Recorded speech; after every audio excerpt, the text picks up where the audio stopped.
मैं अपनी आंखें पर्वतों की ओर लगाऊंगा। I will lift up my eyes unto the hills, where does my help come from. मेरी सहायता कहां से मुझे आएगी। भजनकार यरूशलेम की ओर जा रहा है, पर्वतों को याद कर रहा है, चुनौतियों का सामना कर रहा है। मुश्किलें उसके जीवन में आ सकती हैं, ऐसी संभावनाएं हैं, और शायद मुश्किलों से वो घिरा हुआ होगा, लेकिन उसके अंदर एक तमन्ना है, मैं प्रभु के भवन में आराधना करने जाऊंगा। I will go into the house of the Lord to worship him. उसकी आराधना करने मैं जाऊंगा।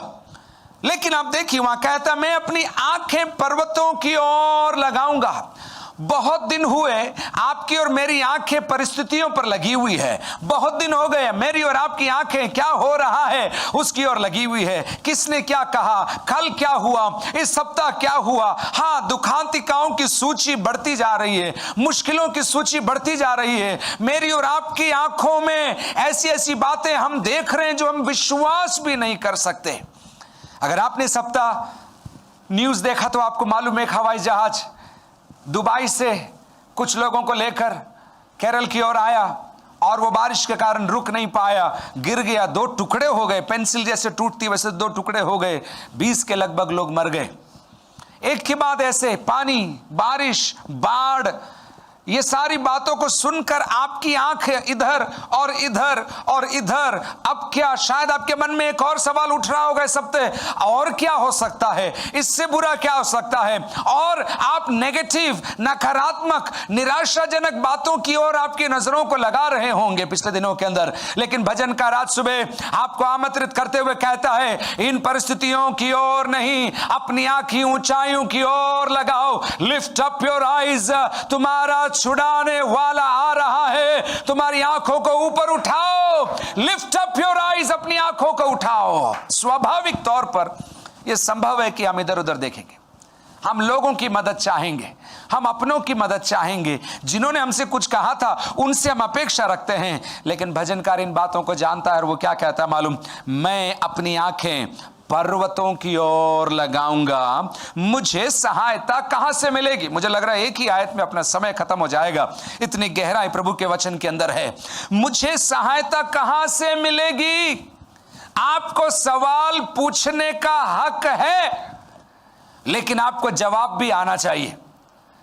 भजनकार कहता है मुझे सहायता कहां से मिलेगी, लेकिन दूसरी आयत में वो तुरंत कहता है मुझे सहायता यहोवा की ओर से मिलती है, जो आकाश और पृथ्वी का बनाने वाला परमेश्वर है।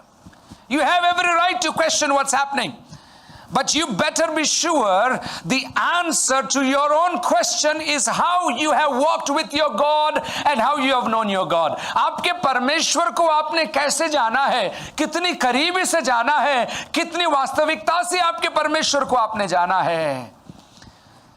समरिया के उस कुएं के पास भीड़ ने आकर उस स्त्री से कहा जिसने गवाही दी थी। 4 अध्याय, यूहन्ना 4 अध्याय के अंदर से मैं बोल रहा हूं। भीड़ ने आकर उस स्त्री से कहा, अब तक तू जो कह रही थी वो हम सुन रहे थे और मान रहे थे, लेकिन अब हमने जान लिया है यही सच्चा मसीहा है, यही सच्चा उद्धार करता है। We were listening, we heard, but now we have seen and we have experienced. मैं अपनी आंखें पर्वतों की ओर लगाऊंगा। उत्पत्ति की पुस्तक 13वें अध्याय में आई, और आपको मैं एक आदमी से मिलाता हूं जिसने अपनी आंखों को उठाया और देखा। ओके, उत्पत्ति की पुस्तक उसका 13 अध्याय और उसकी 10, genesis 13:10, and you find a man who lifted up his eyes and looked. 13 के 10 में लिखा है, लूत के बारे में लिखा है, तब लूत ने आंख उठाकर यरदन नदी के पास वाली सारी तराई को देखा कि वह सब सींची हुई है। जब तक यहोवा ने सोदोम और मोरा को नष्ट न किया था, तब तक सोअर के मार्ग तक वह तराई यहोवा की वाटिका और मिस्र देश के समान उपजाऊ थी। You find Lot lifting up his eyes and looking for temporal blessings.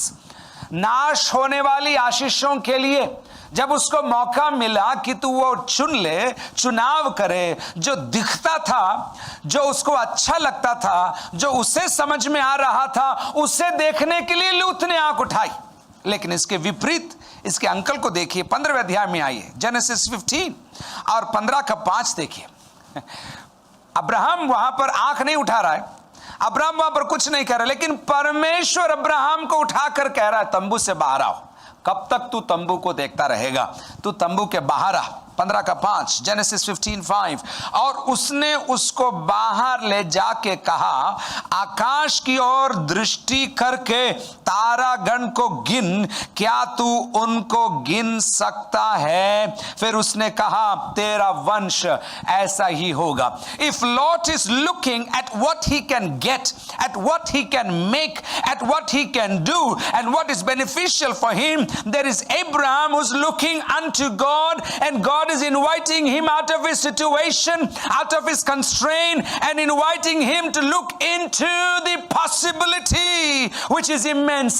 परमेश्वर अब्राहम को तंबू के नीचे से बाहर निकालकर, तू तंबू को देखता मत रह, तू सीमाओं को देखता मत रहे, तेरे से क्या होगा, तेरे से क्या नहीं होगा, मेरे से इतना ही होगा, मेरे से अब तक मेरे साथ नहीं हुआ है, ये बोलना छोड़कर तू तंबू के बाहर आ और इन तारागणों को गिनने की कोशिश कर। गिन सकता है अब्राहम? नहीं गिन सकता हूं स्वामी। वैसे ही मैं तुझे आशीष देने जा रहा हूं। There is an invitation this morning from God. आज सुबह एक आपको आमंत्रण है, जहां भी आप ये वचन सुन रहे हैं, आपको प्रभु आमंत्रित कर रहा है, सीमाओं को नहीं, सीमित अवस्थाओं को नहीं, अपने आप आंख उठाकर देखने के लिए नहीं, प्रभु आपको आमंत्रित करके कह रहा है, मैं जो तुझे दिखाना चाहता हूं उसको देखने के लिए तू तैयार है क्या? प्रभु मुश्किल है, प्रभु रात है, प्रभु कल करेंगे, अभी थका हुआ हूं, अभी बहुत निराश हूं, बार बार जीवन के आंधियों ने, जीवन की लहरों ने मुझे डुबाया है, मुझसे हो नहीं रहा है। ऐसे बोलने वालों से प्रभु कहता है, हियाव बांधो, हियाव बांधो, हियाव बांधो। और प्रभु कहता है, हियाव बांधो।